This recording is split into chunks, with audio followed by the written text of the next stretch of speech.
doors were barred and all the windows fastened down. I spent the night in sleeplessness, rose at every sound, half in hopeless sorrow, half in fear the day would find the soldiers breaking through to drag us all away.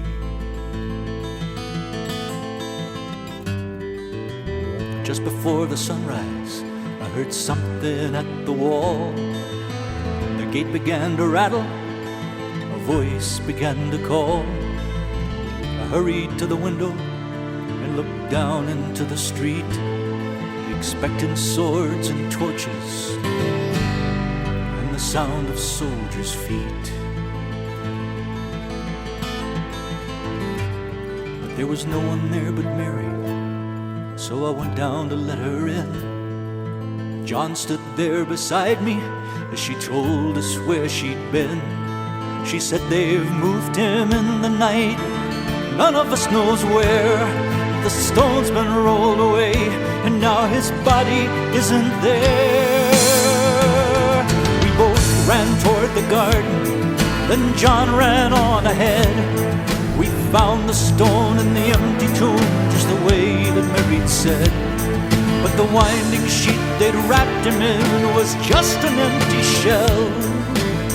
How or where they'd taken him was more than I could tell.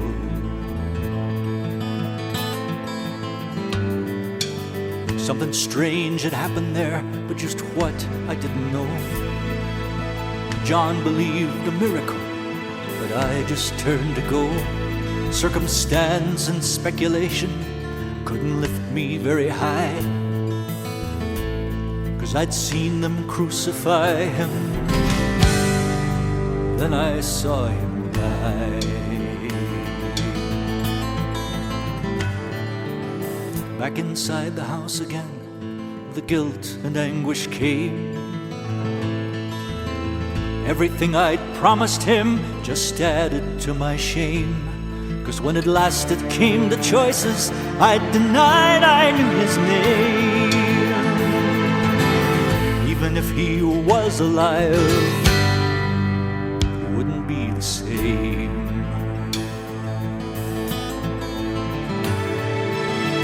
Suddenly the air was filled with strange and sweet perfume. Light that came from everywhere drove shadows from the room. Jesus stood before me with his arms held open wide.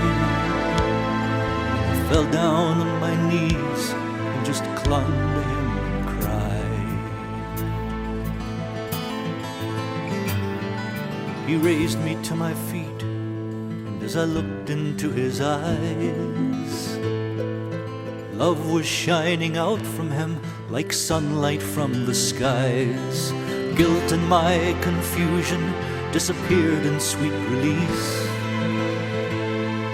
and every fear I'd ever had just melted into peace.